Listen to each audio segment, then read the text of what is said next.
Rate of speed of reaction, है ना, reaction के स्पीड की बात करेंगे। काइनेटिक जब भी वर्ड यूज होगा स्पीड, यहाँ पे किसकी स्पीड, केमिकल रिएक्शन की स्पीड की बात करेंगे।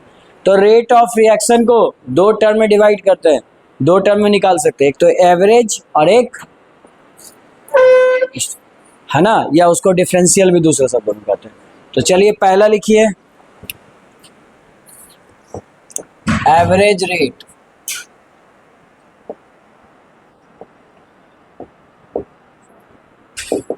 एवरेज रेट का फॉर्मूला याद है?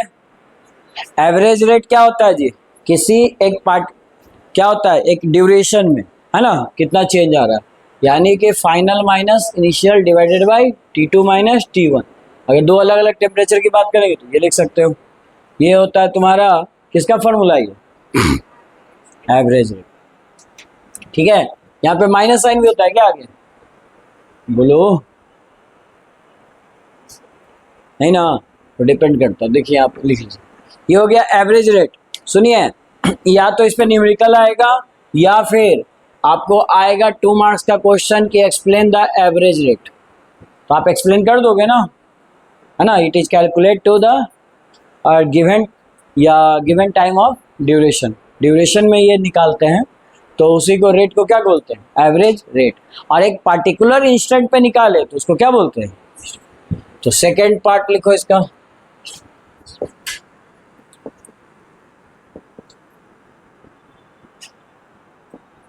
ये ज्यादा इंपॉर्टेंट है, एग्जाम में ज्यादा ये पूछता है और इससे ऑब्जेक्टिव खूब आते हैं। इसको लिखने के पहले एक रिएक्शन हम लिख लेते हैं जिसकी मदद से ये लिखा करेंगे। N2 3H2 ये बना देगा क्या जी, अमोनिया। ठीक है, और यहाँ पे जब हम रेट लिखेंगे तो क्या लिखेंगे, शुरुआत करो नाइट्रोजन से, यहाँ dy/dt लिखते हैं इसको, इसीलिए इसको डिफरेंशियल भी कहते हैं। कौन सा रेट, डिफरेंशियल रेट। डिफरेंशिएशन तो आप लोग पढ़ ही रहे होगे मैथ में, तो डिफरेंशियल के सिंबल में लिखते हैं dy/dt, और किसका कंसंट्रेशन, नाइट्रोजन का। ठीक है, साथ में सिंबल क्या देंगे, चूंकि रिएक्टेंट है तो रिएक्टेंट का अमाउंट घटता है कि बढ़ता है, डिक्रीज होता है, तो कौन सा साइन लगाएंगे यहाँ पे, माइनस। अच्छा, इसका कितना मोल है जी, 1 मोल, तो 1 से इसको डिवाइड करने का कोई मतलब नहीं है, रहने दीजिए। इक्वल टू, ये सब आपस में बराबर होंगे रेट ऑफ रिएक्शन। दूसरा रिएक्टेंट कौन है, हाइड्रोजन, हाइड्रोजन है तो क्या लिखेंगे, dy/dt हाइड्रोजन, और यहाँ माइनस में, लेकिन यहाँ पे ये कितना मोल है, 3, तो हम यहाँ पे लिख देंगे 1/3। इस बात का ध्यान रखिएगा। इसके बाद प्रोडक्ट तो हमेशा पॉजिटिव में होता है, तो प्रोडक्ट को क्या लिखोगे, dy/dt अमोनिया का कंसंट्रेशन, और बताइए प्रोडक्ट आपका 2 है तो 1/2, और यहाँ पे क्या लगा देंगे, प्लस। तो प्रोडक्ट हमेशा प्लस, रिएक्टेंट माइनस, क्योंकि रिएक्टेंट घटता है प्रोडक्ट बढ़ता है। यहाँ पे रेट का वैल्यू दे देगा तो किसी भी क्वांटिटी का वैल्यू आप निकाल सकते हो ना। इस तरह का क्वेश्चंस एग्जाम्स में बहुत पूछता है, नीट जेई में भी पूछता है, और इनको कंपेयर करने के लिए पूछ देता है और इनमें रिलेशन निकालने को देता है। ठीक है, यहाँ पे एक तरह का सवाल और पूछता है कि आप जानते हो रिएक्टेंट क्या होता है जी, घट रहा है, तो उसके लिए कौन सा वर्ड यूज करते हैं, डिसअपेयर, और ये क्या यूज करेंगे इसके लिए, अपीयरेंस या फॉर्मेशन, है ना। तो यहाँ पे 2 क्वेश्चन और ज़्यादा एग्जाम्स में पूछे जाते हैं कि रेट ऑफ अपीयरेंस क्या होगा, रेट ऑफ अपीयरेंस, जिसको आप फॉर्मेशन भी बोल सकते हो, दूसरे शब्दों में रेट ऑफ फॉर्मेशन। और यहाँ पे बात करेंगे रेट ऑफ डिसअपेयरेंस। तो ये आपको पता है कि भाई कौन अपीयर होगा कौन डिसअपेयर होगा। अपीयर कौन होता है जी, मतलब बनता कौन है, प्रोडक्ट, और रिएक्टेंट क्या होता है, घटता है। अच्छा, अगर इसको लिखने की बात आए तो बताओ अपीयरेंस या फॉर्मेशन किसका होगा, अमोनिया का। तो अमोनिया का लिखोगे तो क्या लिखेंगे, dy/dt अमोनिया का फॉर्मेशन। क्या इसमें स्टीरियोमेट्रिक कोफिशिएंट लिखते हैं, यस या नो, नहीं लिखते, इस बात का ध्यान रखिएगा, यहाँ नहीं लिखते, इसमें लिखा जाता है। और कभी भी इसका वैल्यू मान लियो कुछ भी है 5 है और आपको ये निकालना है, यही ना है जी रेट ऑफ, इसी को क्या पढ़ेंगे, rate of formation of ammonia, इसको 2 से गुना कर दो 2R के बराबर हो जाएगा। बस ऐसा क्वेश्चन आपके एग्जाम्स में ज़्यादातर आते हैं। अच्छा डिसअपेरेंस की बात करें तो मान लो किसी का एक वैल्यू ले लो, डिपेर ऑफ हाइड्रोजन ले लो, क्योंकि रिएक्टेंट तो दो हैं तो दोनों से कोई ले लो। तो इसके लिए क्या लिखेंगे बोलिए, dy/dt, बोलो, और हाइड्रोजन का कंसंट्रेशन, क्या कॉफिशिएंट लिखना है, नहीं, माइनस साइन लगाना है, माइनस लगा सकते हो, ठीक है। तो ये क्या हो गया, ये सब, बोलो कोई दिक्कत। तो आपको यहां तक का वैल्यू निकालना है, कम इन, ये 3 को इधर भेज दीजिए तो क्या मिल जाएगा आपको, रेट ऑफ डिसअपेरेंस, 3 को यानी 3R के बराबर हो जाएगा। R की वैल्यू पता रहेगी, क्वेश्चन में दिया रहेगा, आप निकाल लेना। तो इस तरह का क्वेश्चन बहुत ज़्यादा ऑब्जेक्टिव आता है, आप देख लेना, नोट कॉपी में भी कराए हुए हैं, प्रीवियस ईयर में भी बहुत सारे हैं, आप उनको बनाइएगा, ठीक है। तो पहला पॉइंट क्या पढ़े हम, रेट ऑफ रिएक्शन से कितने टाइप्स के होते हैं, 2 टाइप्स के, एवरेज रेट और इंस्टेंटेनियस रेट। इन दोनों में आपको डिफरेंस लिखने आएगा, 2 मार्क्स का क्वेश्चन। फिर आपको एवरेज रेट एक्सप्लेन करने आएगा, ये भी पूछ सकता है। तीसरा क्वेश्चन, इनको कंपेयर करना, भाई ये दोनों को कंपेयर करके बताओ कौन सही क्वेश्चन है, ये 4 ऑप्शन में दिया था ना, इस तरह का आएगा। फिर 5वां क्वेश्चन आएगा, रेट ऑफ अपीयरेंस और रेट ऑफ डिसअपीयरेंस पूछ सकता है आपसे। ये आप देखो रेट ऑफ अपीयरेंस और डिसअपीयरेंस को लिखने का तरीका, इस तरह से यहाँ पे 3-4 तरह के क्वेश्चंस बनते हैं जो फर्स्ट टॉपिक था। इसके बाद नेक्स्ट टॉपिक क्या पढ़े थे बताओ आप लोग,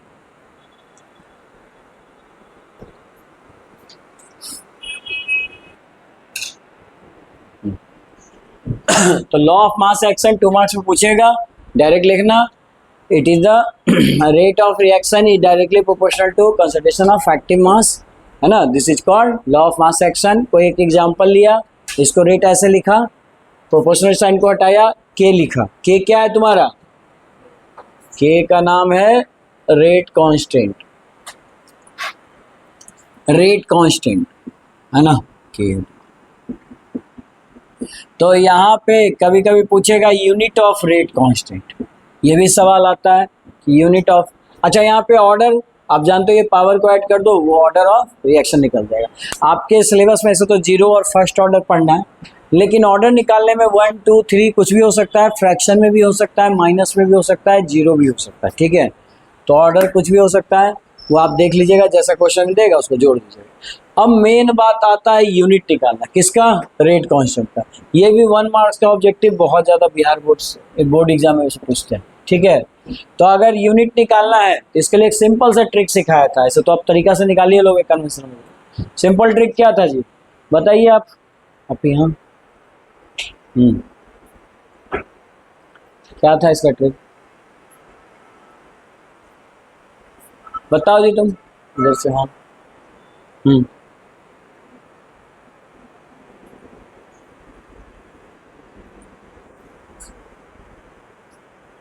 सब भूल गया, पीछे आप बताइए।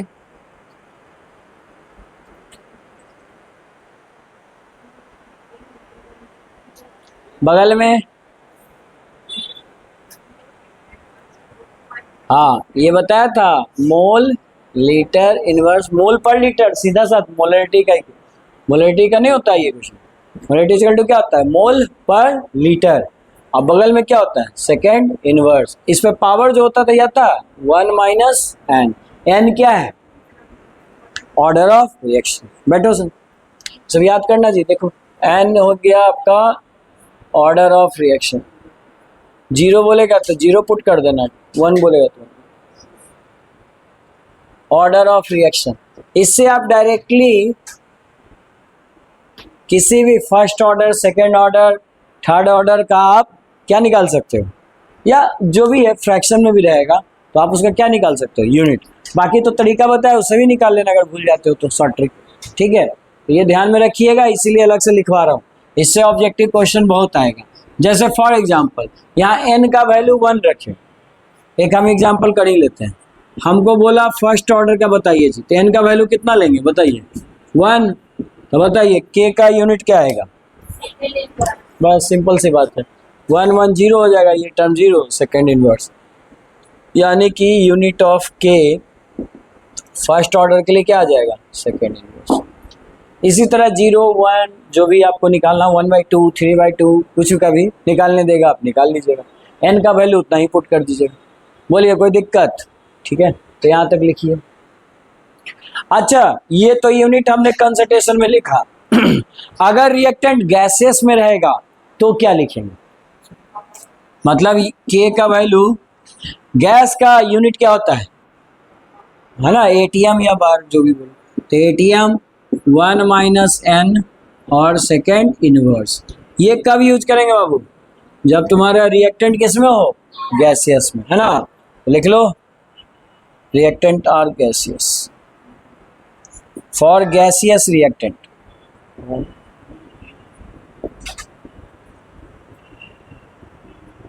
गैसियस रिएक्टेंट मतलब जैसे हाइड्रोजन नाइट्रोजन ये रहे और वो गैस में, उसका कंसंट्रेशन का वैल्यू ना दे, एक्वस में ना दे, उसको गैस में दे, तो आप ये यूज कर लीजिएगा यूनिट निकालने के लिए। तो इस तरह से यहाँ से तुम दो चीज निकाल सकते हो, order of reaction, unit of reaction, और ये सब बहुत ज़्यादा पूछता है, ऑर्डर और यूनिट, है ना। इसके बाद और कुछ 2 मार्क्स के क्वेश्चन हैं जो बहुत ज़्यादा पूछते हैं। वो ये हैं कि तुमको पहले तो यही पूछ देगा कि ऑर्डर और मॉलिक्युलरिटी ऑफ रिएक्शन में अंतर बताइए। मतलब किसके किसके बीच में difference? Difference between order of reaction and molecularity. याद आ रहा है? ठीक, ये 2 मार्क्स में आएगा। इसके बाद और कौन क्वेश्चन आएगा? एक और बताया था, सूडो फर्स्ट ऑर्डर रिएक्शन, ठीक है, वो भी आ सकता है। देखो ये भी सब 2 मार्क्स में आता है, सूडो फर्स्ट ऑर्डर। आरटी जो लिख रहा हूँ रिएक्शन है तुम्हारा, ठीक है। ये सब जो क्यू करके लिख रहा हूँ, ये सब 2 मार्क्स के इंपॉर्टेंट क्वेश्चन है जो एग्जाम में आपको देखने को मिल सकते हैं, और सबका आंसर किसमें? आपके नोट कॉपी में ऑलरेडी है। अगर भूल जाते हो तो नोट कॉपी से रिवीजन करना। हाँ, तो देखिए हर 10 डिग्री टेम्परेचर बढ़ने पर रेट या रेट कांस्टेंट दोनों डबल हो जाता है। इस बात का ध्यान रखिएगा, ये बहुत ज़्यादा एग्जाम में ऑब्जेक्टिव में पूछ सकता है, ठीक है। और यहाँ पर आपको एक और टाइप का क्वेश्चन कराया था। कैसा क्वेश्चन? जब रेट दिया रहेगा के ए ऐसा बी ऐसा सी, ठीक है, और यहाँ 1 2 3 जो भी ले ले, अब आपसे बोलेगा कि अगर हम बी डबल करेंगे तो जो नया रेट आएगा वो कितने टाइम्स होगा। इस तरह का न्यूमेरिकल कराया ना, बहुत सारे न्यूमेरिकल हम किए हैं, आप प्रैक्टिस कीजिएगा। इन्हीं सबसे ये सवाल आते हैं। मैंने बोला इसको डबल करो, इसको भी डबल करो, 2b करो 2c करो, तब कितना रेट ऑफ रिएक्शन बढ़ेगा, है ना। तो आप बढ़ा के देख लीजिएगा कितना टाइम्स चेंज आ रहा है, ठीक है। चलो, इस तरह का भी सवाल कर रहे हैं, याद आ रहा है ना आप लोग सवाल? ठीक है, नहीं तो नोट कॉपी में आप प्रैक्टिस कर सकते हो जितना टाइप्स के न्यूमेरिकल्स हैं, इस तरह के न्यूमेरिकल्स आते हैं। हाँ जी, कोई डाउट यहाँ तक? एक जो क्वेश्चन और आता है रेट ऑफ रिएक्शन निकालने का, वो आजकल कम पूछा जाता है, जिसका नाम है इनिशियल रेट मेथड। नहीं तो वो टेबल फॉर्म में बनाया हुआ, हाँ, तो वो कभी कभी पूछ सकता है। आपको मन करे तो एक आध क्वेश्चन इस पर प्रैक्टिस कर लीजिएगा जो कॉपी में ऑलरेडी है। इनिशियल रेट मेथड, देखो आजकल बोर्ड एग्जाम में ये उतना नहीं पूछ रहा है, लेकिन कंपटीशन में पूछ लेता है, जेईई मेन वगैरह में इनसे क्वेश्चन आते हैं। थोड़ा लॉन्ग प्रोसेस है, थोड़ा टाइम टेकिंग है, तो दे देते हैं, ठीक है। तो आप एक आध क्वेश्चन 2 क्वेश्चन प्रैक्टिस कर लीजिएगा, प्रीवियस ईयर का कोई क्वेश्चन अच्छा है बना लीजिएगा। चाहे अगर आप बोर्ड के लिए करो तो सीबीएसई बोर्ड से बना लेना, और अगर आप जेईई नीट का कर रहे हो तो उसके क्वेश्चन बैंक से बना लेना। बिहार बोर्ड से ही क्वेश्चन नहीं आता इतना टफ क्वेश्चन, ठीक है, सिंपल सा आता है। हाँ जी, तो इंटीग्रेटेड रेट लॉ, डिफरेंशियल के बाद क्या आएगा? Integrated rate law. उसके पहले और कोई टॉपिक छूट रहा है? देखो तो सारे हो गए।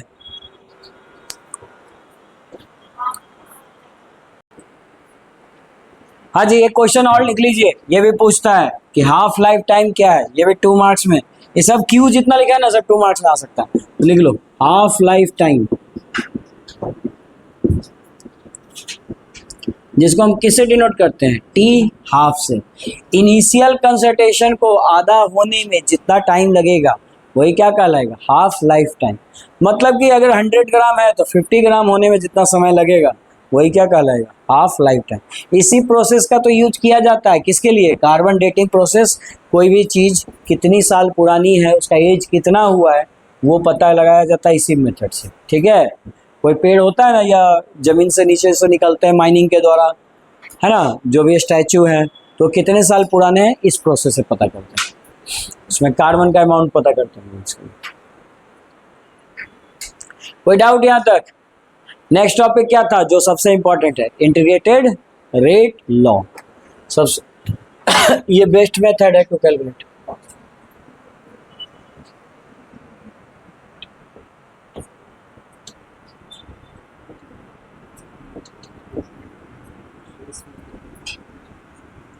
तो देखिए आपके सिलेबस में आपको बस जीरो ऑर्डर और फर्स्ट ऑर्डर पढ़ना, दोनों को कंपेयर करके हम लिखते हैं। ठीक है, चलो लिखते चलते हैं, जीरो ऑर्डर और फॉर फर्स्ट ऑर्डर। हेडिंग दीजिए आप लोग।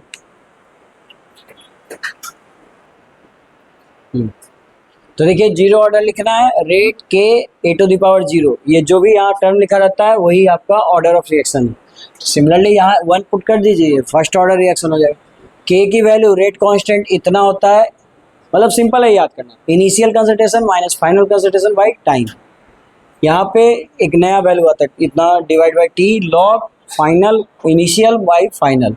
यूनिट आपको पता है इसका सेकंड इनवर्स और इसका मोल लीटर पर litre, sorry litre inverse second inverse. ये कुछ एग्जांपल्स हैं, H2Cl2 HCl बनाता है, ये जीरो ऑर्डर रिएक्शन होता है। डिकम्पोजिशन ऑफ अमोनिया भी जीरो ऑर्डर। फर्स्ट ऑर्डर में सारे न्यूक्लियर डीके या रेडियो एक्टिव डीके रिएक्शंस आते हैं, ये सब फर्स्ट ऑर्डर का होता है। अब आप इन दोनों का ग्राफ खींचिए, कैसे आएगा ग्राफ। और एक चीज और सुन लो, ये जो यहाँ से यहाँ तक आया ये फॉर्मूला निकलते हैं ना, इससे ये, तो देखो ये जो है ना फॉर्मूला प्रूफ करने आता है, बिहार बोर्ड में 3 मार्क्स में आ सकता है, तो आप इसको लिख लो, ये प्रूफ करना आएगा। अच्छा आएगा कौन, जीरो ऑर्डर नहीं आएगा, तो जीरो ऑर्डर को छोड़ दो, आएगा कौन, फर्स्ट ऑर्डर। ये फॉर्मूला आपको निकालने आएगा, हाउ टू डिराइव या वैल्यू ऑफ के या इक्वेशन ऑफ के for first order reaction. Integrate करके ये निकाला था ना, उसको थोड़ा प्रैक्टिस करना, क्योंकि एग्जाम्स में काफ़ी बार पूछ चुका है, तो पूछ सकता है आपसे। तो यहाँ तक लिखिए और इसका ग्राफ प्लॉट कीजिए।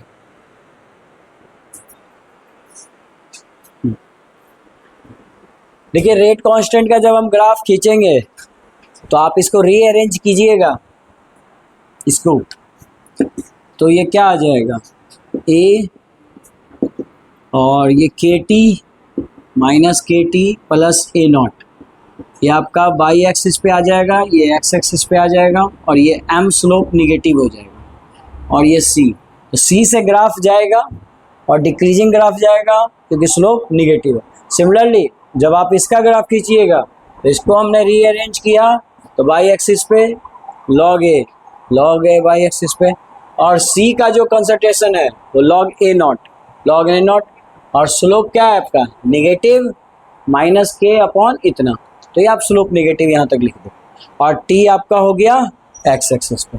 इसके बाद एक और टर्म आता है नेक्स्ट, जिसको बोलते हैं हाफ लाइफ टाइम। तो अगर हाफ लाइफ टाइम आप लिखोगे तो इसका आ जाएगा ए नॉट बाई 2k, जहां पे आपको बस इतना करना है कि फाइनल कंसंट्रेशन को ए नॉट बाई 2 आधा लिख दीजिए, वो रखोगे इतना आ जाएगा। और इसका हाफ लाइफ टाइम कितना आएगा, इसका हाफ लाइफ टाइम एक कांस्टेंट आता है वैल्यू 0.693 बाई k। अब बस इन दोनों के लिए आप ग्राफ खींचिए, और ग्राफ कैसा जाएगा बनाइए।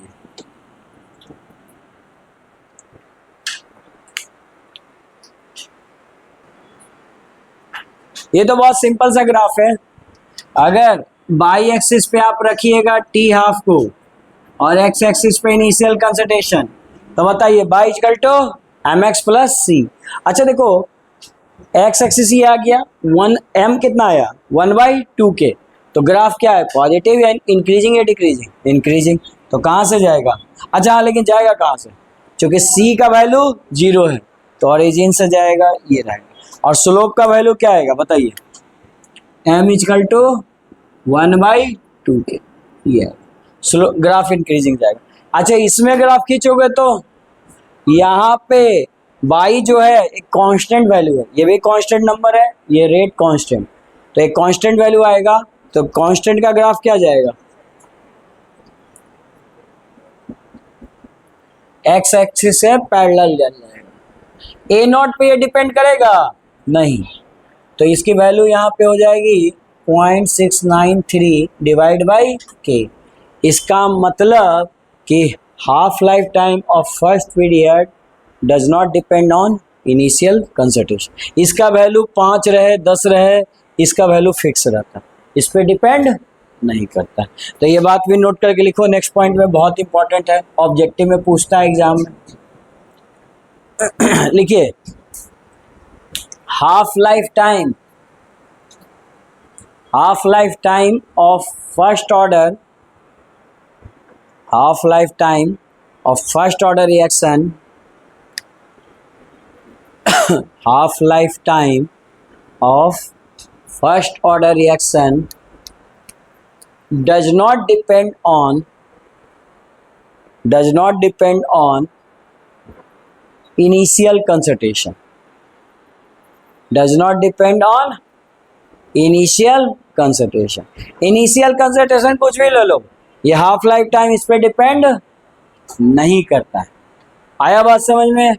अच्छा सुनिए, आपसे एग्जाम में क्या पूछेगा, यहाँ पे एक क्वेश्चन और आता है, इसका प्रूफ भी पूछता है जी। आप लिखो बगल में, ये 2 मार्क्स का आता है, 2 मार्क्स या 3 मार्क्स का।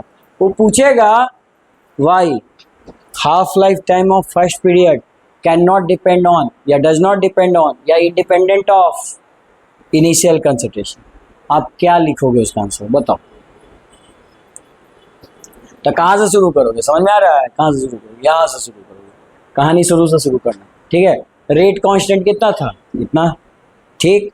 अब हमको हाफ लाइफ टाइम निकालना था, तो हाफ लाइफ टाइम निकालने के लिए हम क्या करेंगे बताइए, फाइनल कंसंट्रेशन कितना पुट कर देंगे, A0/2। यहाँ A0/2 पुट करो, A0 कट गया, log 2 का वैल्यू पुट करोगे, इसके साथ वो मल्टीप्लाई करोगे तो इतना आ जाएगा, टी के जैसा रहा रहने दीजिए, ठीक। तो ये आ जाएगा वैल्यू, तो ये वैल्यू देख के आपको लग रहा है कि ये इनिशियल कंसंट्रेशन इसमें टर्म है नहीं, तो उस पर डिपेंड नहीं करेगा।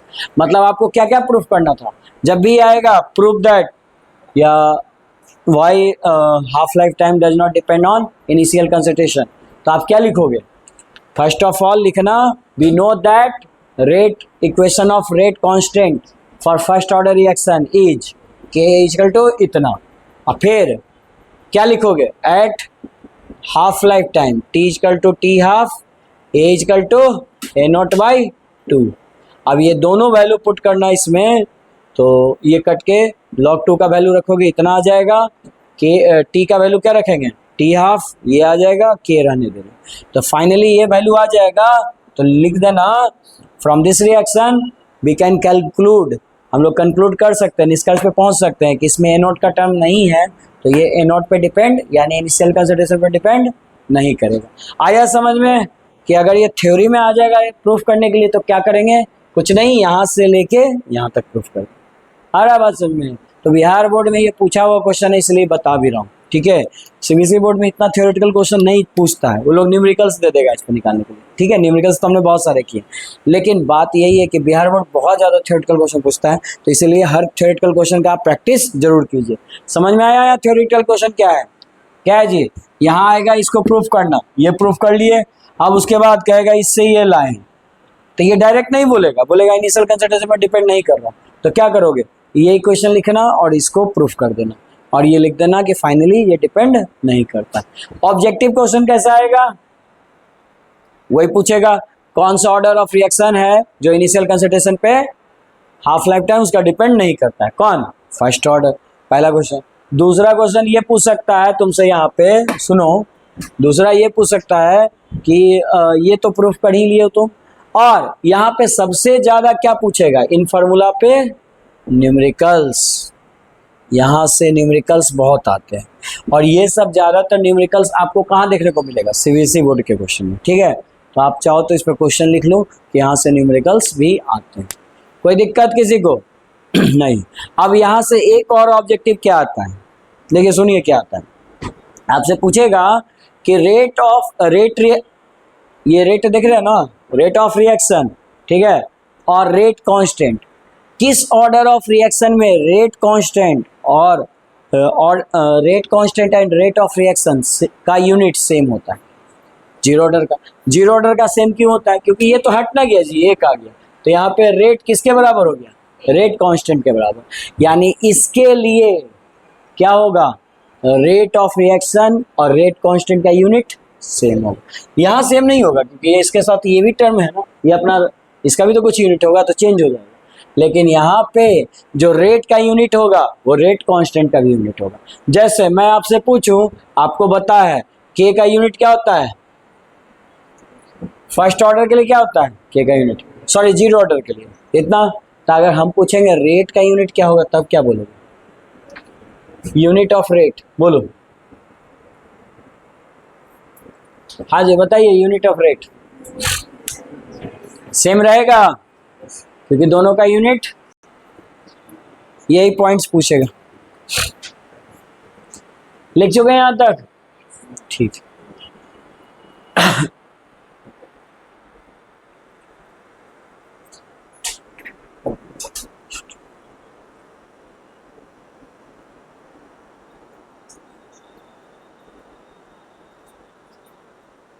ठीक है, चलो फिर नेक्स्ट टर्म पे चलते हैं। अच्छा हाँ, एक टर्म और लिख सकते हो यहाँ पे, क्या बताओ, एक ऑब्जेक्टिव और बताया था कि फर्स्ट ऑर्डर रिएक्शन का हाफ लाइफ टाइम कितना होता है, 0 होता है, 1 होता है, इनफिनाइट होता है, कितना होता है? Half life time for first order reaction infinite होता है। हमेशा याद रखना, नहीं वो किए थे 100 से टू दी पावर n था, तो पहले 2 किए, फिर 100 से 50, फिर 25, 25 से 12.5, फिर 6.25, फिर 7.325, इस तरह से करके निकाला था। और एक बार जेईई मेन में ये पूछा था कि 90 टाइम्स के बाद कितना बचेगा, और 4 ऑप्शन दिया था। ठीक है, तो उतना आप डिवाइड करके मत निकालना, टू दी पावर n करके निकालना। ठीक है, चलो तो ये भी बात लिख लो यहाँ पे 6 नंबर में, लिखो 6 नंबर, सब पॉइंट्स एक जगह लिखो, याद रहेगा आपको ना।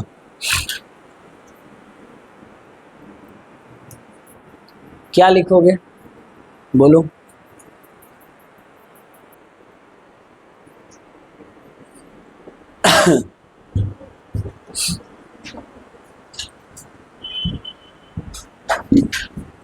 तो ये था तुम्हारा डिफरेंस जीरो और फर्स्ट ऑर्डर में। 5-6 पॉइंट से इन सबसे क्वेश्चन आ सकता है।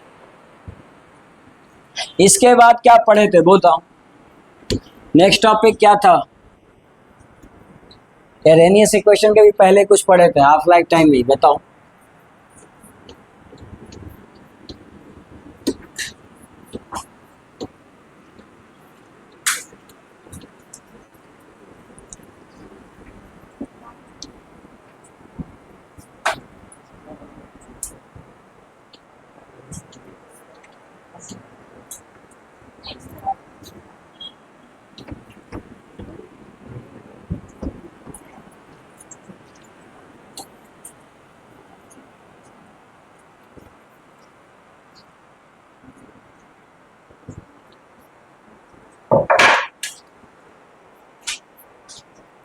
बहुत आसान सा चैप्टर है, लेकिन स्कोरिंग है क्योंकि मार्क्स क्वेश्चन आएंगे। और कल बताया था नीट में इस पे क्वेश्चन कैसा आया था, बहुत आसान सा था, ग्राफ देख के ही आंसर कर सकते थे। ठीक है, तो एक क्वेश्चन कंफर्म है, एक क्वेश्चन बड़ा इंपॉर्टेंस रखता है, और एक क्वेश्चन जो आएगा, इतना मैं गारंटी देता हूँ, इनमें से कोई आएगा आपसे बन जाएगा। थोड़ा सा ईमानदारी से पढ़िएगा, आपसे बन जाएगा जो एग्जाम में आएगा, चाहे जेईई में ले लो या नीट में ले लो। हो सकता है नीट वगैरह में 2 क्वेश्चन भी आ सकते हैं एक चैप्टर से। ठीक है, बट उससे ज़्यादा उम्मीद मत करना कि एक चैप्टर से सब आते रहे, 1-2 क्वेश्चन से।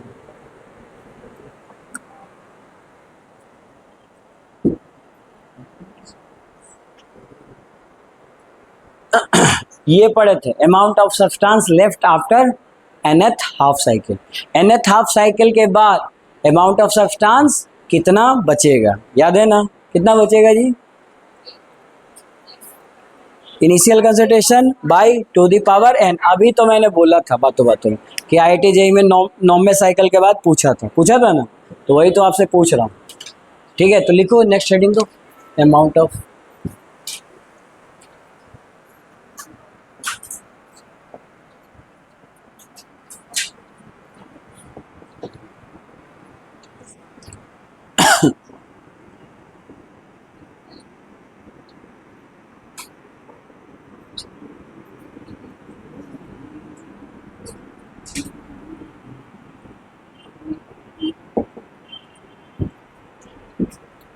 ठीक है, इसका फॉर्मूला क्या था?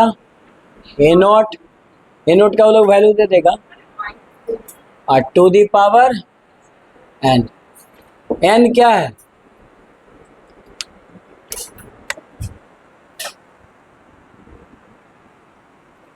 बोलो जो भी, जोर से बोलो।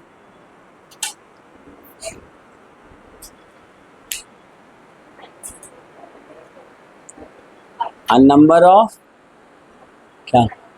हाँ भाई, अरे हाफ साइकिल ही तो होगा, पूछ क्या रहा है? nth हाफ साइकिल लिखा हुआ है बाबू, देखो ना, nth हाफ साइकिल, तो n क्या है? नंबर ऑफ हाफ साइकिल, और क्या?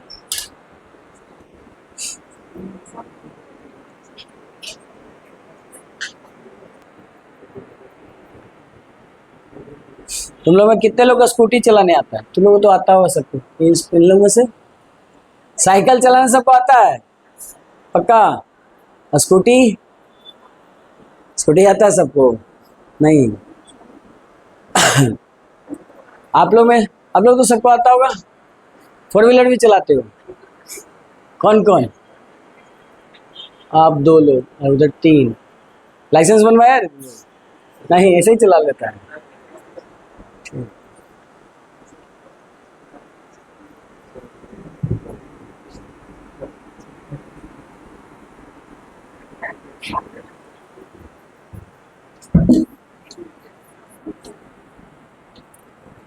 चलो ठीक बात।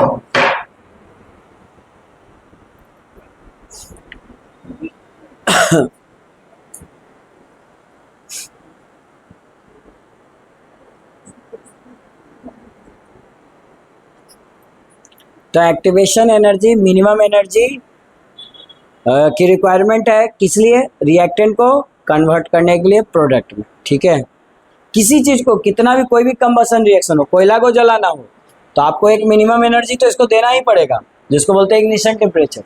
जलाने के लिए एनर्जी देना पड़ेगा ना। गैस भी जलाते हो तो क्या करते हैं? एक इग्निशन टेम्परेचर स्टार्टिंग में लाइटर से थ्रू देते हैं या माचिस के थ्रू। ठीक है, तो ये तो सुनिए, 2 मार्क्स का ये लिखने आ जाएगा, 2 नंबर का। What is activation energy, explain the activation energy. और इस पे आएंगे न्यूमेरिकल्स, इस पे न्यूमेरिकल्स जो वैल्यू दे देगा आपको कंपेयर करके निकालना रहेगा। ठीक है, और क्या आएगा, एक और ऑब्जेक्टिव यहां से निकालता है, बताओ अगर रिएक्शन को फास्टर करना है तो एक्टिवेशन एनर्जी क्या होना चाहिए, लो या हाई? ऑफकोर्स लो होगा, जितना कम एनर्जी लगाने पे मेरे को रिजल्ट मिल जाए उतना अच्छा है ना मेरे लिए। तो रिएक्शन है ना, एक्टिवेशन एनर्जी लो होनी चाहिए।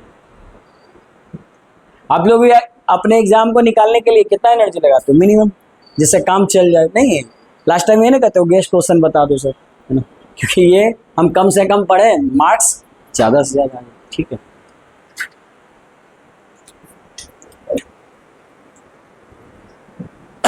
तो लिख लीजिए ये बात।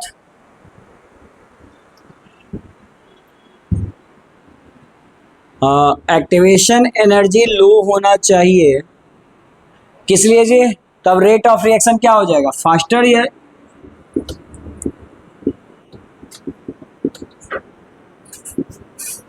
Rate of reaction for low, मतलब जैसे जैसे, अगर ऐसे कहो, जैसे जैसे ये घटेगा वैसे वैसे ये बढ़ेगा।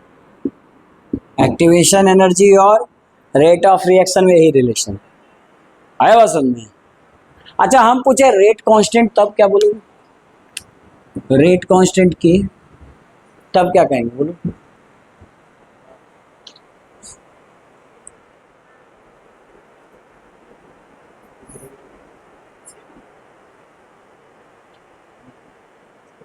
एक्टिवेशन एनर्जी जितना हम घटाएंगे रेट कांस्टेंट उतना बढ़ेगा। अरे ये दोनों सेम ही ना है जी।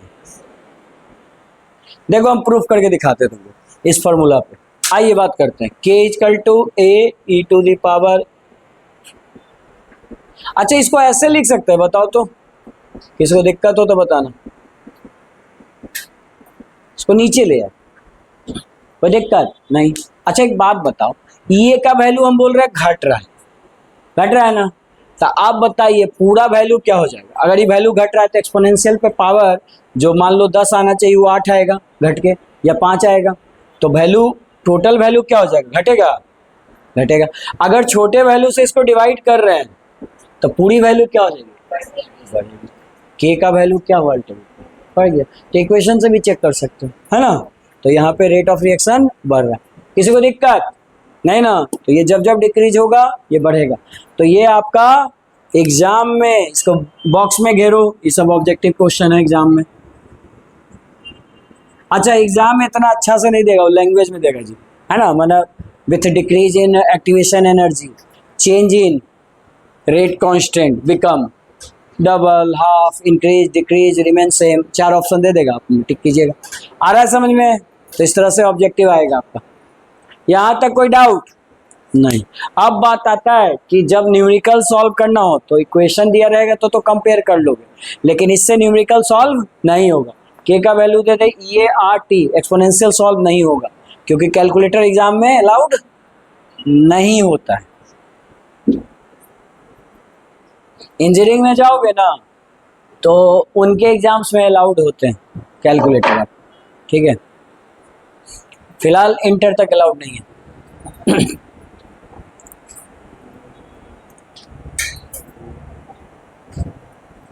अब बाहर के कंट्री में तो सब चीज अलाउड है। पीरियोडिक टेबल क्वेश्चन पेपर में भी मिल जाता है। जितने तुम लोग कांस्टेंट का वैल्यू याद रखते हो ना, आर का, है ना, एक्टिवेशन एनर्जी, मोल्स, सब दिया रहता है उनका। 2 पेज यही दे देता है शुरू में, ठीक है। खैर उनकी बात अलग है। तो चलिए कोई बात नहीं, भारत भूमि में जन्म हुआ है तो मेहनत कीजिए, है ना। तो यहाँ पे आगे बात करते हैं। दूसरा, इसमें इसको सॉल्व करने के लिए क्या करेंगे? नेचुरल लॉग लेंगे। नेचुरल लॉग लेने के बाद सॉल्व किए थे, इक्वेशन क्या आया था बताइए?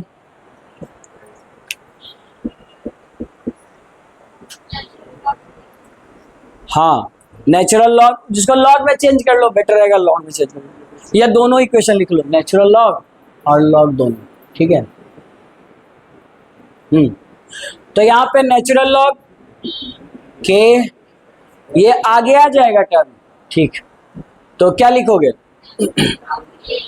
Natural log a minus a upon r T, यही आएगा ना। अच्छा इसको लॉग में कन्वर्ट करो तो आपको पता है कि नेचुरल लॉग कितना हो जाता है? 2 इतना लॉग, तो लॉग में बदल लीजिए। तो log k equal to log a minus a upon r t. Numericals किस पे आएंगे जी? अच्छा ऐसे हम लिख देते हैं 1/t, थोड़ा आसान रहेगा आपके लिए, ठीक है। तो ये फॉर्मूला आएगा, इस पे आ जाएंगे आपके न्यूमेरिकल्स क्वेश्चंस वगैरह करने के लिए, ठीक है। इस पे भी आता है, ये तुम्हारा सेकंड फॉर्मूला होगा। अब वही क्वेश्चन, इसका ग्राफ प्लॉट करो। इसका क्या? दोनों का करो, इसका भी और इसका भी, क्योंकि इन दोनों का ग्राफ आपका सीबीएसई बोर्ड में पूछा हुआ है, ठीक है। तो ग्राफ जल्दी से प्लॉट कीजिए। तो इधर साइड में क्या आएगा ग्राफ? हाँ दोबारा पढ़ रहे हो, सही तो होना ही चाहिए, ठीक है। तो देखिए यहाँ पे ग्राफ को हमने कंपेयर किया, बाई एक्सिस पे ये है, एक्स एक्सिस पे ये, तो ये टर्म क्या कहलाएगा? स्लोप। स्लोप निगेटिव आ रहा है तो ग्राफ डिक्रीजिंग, लेकिन स्टार्ट कहाँ से होगा? सी से, intersection on by axis positive. अब आइए इसको कंपेयर करो लॉग के ग्राफ को, ये बाई और ये तुम्हारा टर्म एक्स, और बताओ एम ये दिख रहा है, स्लोप निगेटिव या पॉजिटिव? नेगेटिव। और log a क्या हो जाएगा c, तो y equal to mx plus c। आइए ग्राफ यहां से स्टार्ट होगा, कहीं से ले सकते हो, मतलब 0 से ऊपर लेना पॉजिटिव वैल्यू, जिसको हम बोलते हैं log a, और ग्राफ डिक्रीजिंग जाएगा, m का वैल्यू निगेटिव होगा, और यहाँ पे बस एक नया टर्म आएगा ये, क्योंकि log को चेंज किया था किसमें, नेचुरल लॉग को चेंज किया था लॉग में, तो ये वैल्यू आ जाएगा। ग्राफ देखिए, दोनों ग्राफ सही है आप लोग का, ठीक, कोई डाउट नहीं। तीसरा जो इक्वेशन किए थे, यहां से भी न्यूमेरिकल्स आएंगे। तीसरा एक लास्ट इक्वेशन हमने सॉल्व किया था, जो क्या था कि एट टू डिफरेंट टेम्परेचर, जब T1 एंड T2 रहेगा। अरे भाई 10 डिग्री बढ़ाते थे तो कल एक क्वेश्चन भी किए थे कि 10 डिग्री 200, ऐसा क्वेश्चन था। 298 पे के है और 308 केल्विन पे जो रेट कांस्टेंट है वो क्या हो जा रहा है, डबल। नहीं कह रहे थे, देखो 10 डिग्री क्वेश्चन में भी लिखा होगा कि 10 डिग्री पे वो डबल हो जा रहा है। तो इसको T1 मानो, इसको T2 मानो, इसको K1 मानो, इसको K2। तो उसके टर्म में क्या फॉर्मूला आता है, उसमें भी न्यूमेरिकल्स बहुत आता है, ये काफी इंपॉर्टेंट है, इस पे भी न्यूमेरिकल्स आते हैं। क्या आता है फॉर्मूला, log K2 K1। यहाँ पे दो डिफरेंट टेम्परेचर होंगे, आगे बोलिए, ये अपॉन RT, और जो टेम्परेचर है 1/T1 माइनस 2, तो उसको चाहो तो ऐसे भी लिख लो, T2 माइनस T1 और divide by T1 into T2। बोलिए यही था वैल्यू, कोई दिक्कत? अच्छा किसी को कभी कंफ्यूजन हो जाए पहले T2 था या T1, तो सिंपल सी बात है, इतना कंफ्यूज मत होना। एक बात बताओ, T1 का वैल्यू जो भी होगा, मान लो 300 है, तो T2 का वैल्यू आप उससे बढ़ाओगे ना, तभी ना रेट कांस्टेंट बढ़ेगा।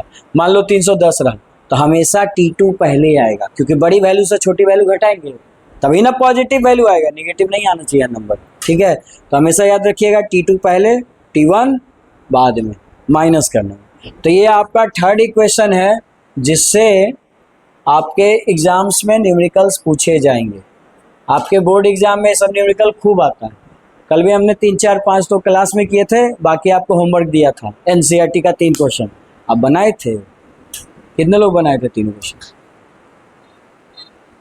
ठीक, बाकी सब एब्सेंट थे क्या तुम लोग? नहीं तो कब बनाओगे? 12th के बाद बना लेना सब, चलो लिखो।